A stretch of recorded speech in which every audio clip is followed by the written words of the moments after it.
But why don't we get the view from Labour now? Let's speak to the Shadow Northern Ireland Secretary, Peter Kyle, once again on the programme. Good to see you this morning, Mr Kyle. Just your initial response to those CPI figures. I mean, 10.1%, a little bit of a drop, but people are still paying a huge amount just to fill up their shopping basket. Yes, the bottom line is that there isn't a single person in this country that will feel the difference in their pocket because of this small fall. It is still at historic high levels. People who haven't felt this for decades, this kind of impact. It came just after finding out just yesterday that the real terms fall in people's income has also continued. So you've got higher inflation. Wages are in real terms still in decline. Our economy is just being mismanaged. We need to make sure we can get back to the basics. We can start to fix our public services because we know that there are millions of people, 7.5 million people waiting for treatment on the NHS. These people aren't being able to participate in our economy in the right way. We in the Labour Party recognise that these issues are all linked together. We can't fix the fundamental problems in our economy until we fix the other issues we have in our public services and elsewhere. So that's why we're fighting so hard in these local elections coming up and then the general election of next year to get the fresh start that our country really needs, and that's a fresh start with a Labour government. Sure, OK, but can you be specific about where the government is getting it so badly wrong, in your view, in terms of macroeconomic policy? Well, just go back to last summer when the Labour Party announced its cost of living package, fully funded by a windfall tax. Independent economists said that it would reduce inflation by 4%.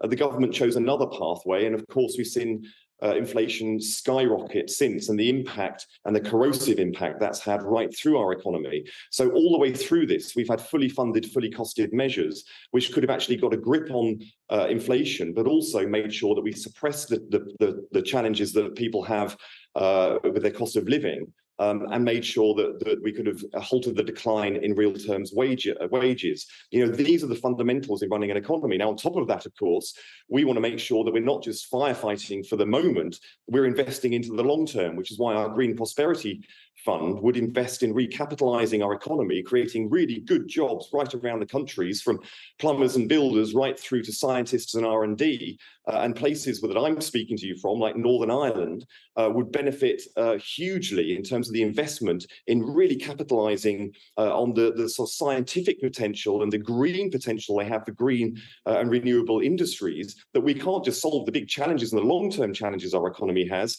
We can create new industries and new export opportunities. These are the things that fix the immediate challenge that have been created by the Conservative government, but also creates new opportunities right into the future.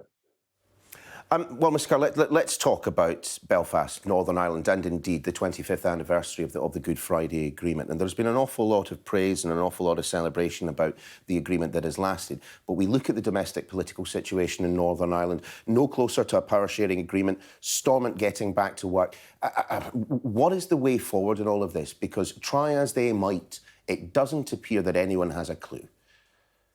Well, let's just look at the fundamental achievement of the Good Friday Agreement, because we can look at the challenges we have now and the political ups and downs since. But the fundamental achievement of the Good Friday Agreement and that remarkable generation that made it happen 25 years ago, it delivered peace. It ended armed civil conflict here across Northern Ireland.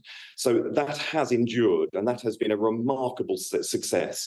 Now, onto the broader political challenges that you raise, what we need to do in this generation is learn, because we have something that generation didn't have, which is the handbook on how you deliver for Northern Ireland. And we need to get back to some of those essentials. And that's why here at Queen's University in Belfast, we've been learning for the last 3 days about how they delivered the Good Friday Agreement. And I think some of the things that they did back then, we could learn from. So, number one, negotiate, get into the room, create the circumstances where people and communities can come together and they can actually make the kind of concessions that are needed to deliver process, to build the relationships, get into the room and don't leave the room, persist. Secondly, strengthen the relationship between the UK and Irish governments, because when that happens, identity issues in Northern Ireland for individuals and communities diminish.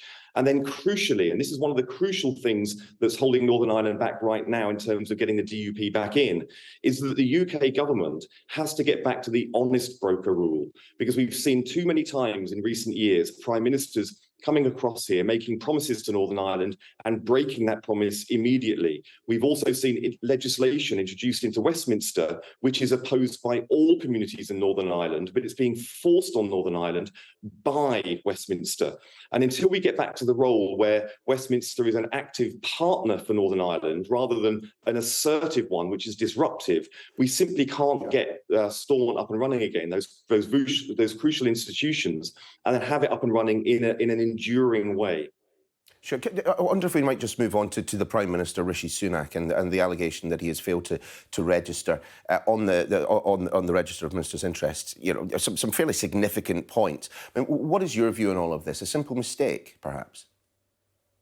Well, the problem is that we can only judge Rishi Sunak by the standards that he has asked us to judge him, and that is on integrity.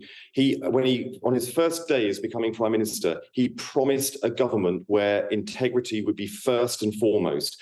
Now, since then, we've seen him appointing people like Gavin Williamson, who only lasted a few days in office because he failed the integrity test. We've seen the integrity test being failed right across government. And now, of course, we've seen it once again. Of course, you know, Rishi Sunak got a fixed penalty notice for the second time since he's been in government. We've seen failure to declare now, you know, so judged against his own standards that he's asked us to judge him by, he keeps on repeatedly failing to live up to the standards he promised to deliver. These will be the standards. These will be the standards that Sir Keir Starmer himself failed to live up to when he breached the MP's code of conduct when he didn't declare the tickets to the football that he got.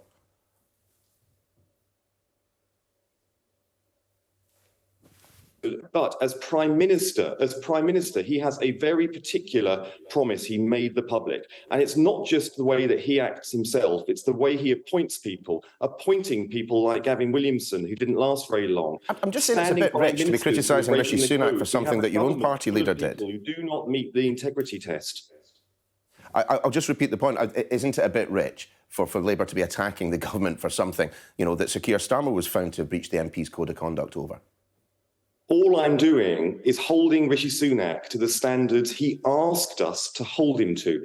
Rishi Sunak made the promise, and repeatedly, from the way that he has run his government, he appoints his ministers, and he personally behaves, he fails to live up to the standards he himself has asked us to judge him by. That is the question that we're asking ourselves right now. Now, if he hadn't made that promise, I don't think the conversation would have been the same as it is today, because we all know that we, from time to time, we do make mistakes. We know that some of these things are arduous, but Rishi Sunak has a very particular financial background. He is a person with a complex financial background. He is a person of enormous Sir Keir Starmer was the Director of Public Prosecutions. If he doesn't know what the rules are, able to meet the standards that he promised the public that he would live up to.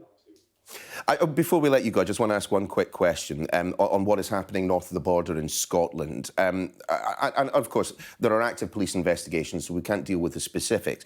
But a question that does keep being raised is whether or not the new First Minister, Humza Yousaf, should now suspend Nicola Sturgeon from the party. What's your view?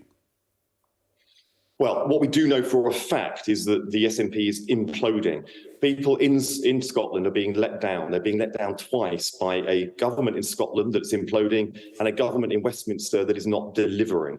So, of course, what we're trying to do is put together a credible alternative, an inspiring, hopeful alternative with credible plans to solve the challenges in public services in Northern Ireland, which are rife, the economy, which is underperforming because of the two failed governments which are there to serve the people of Scotland.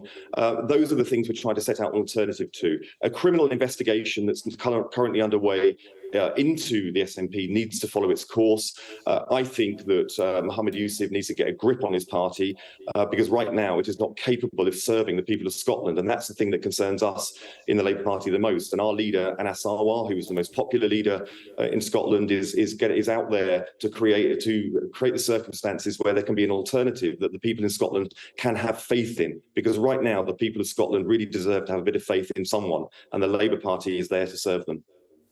Peter Kyle, great to have you on the programme. We'll speak again soon. Thanks for now.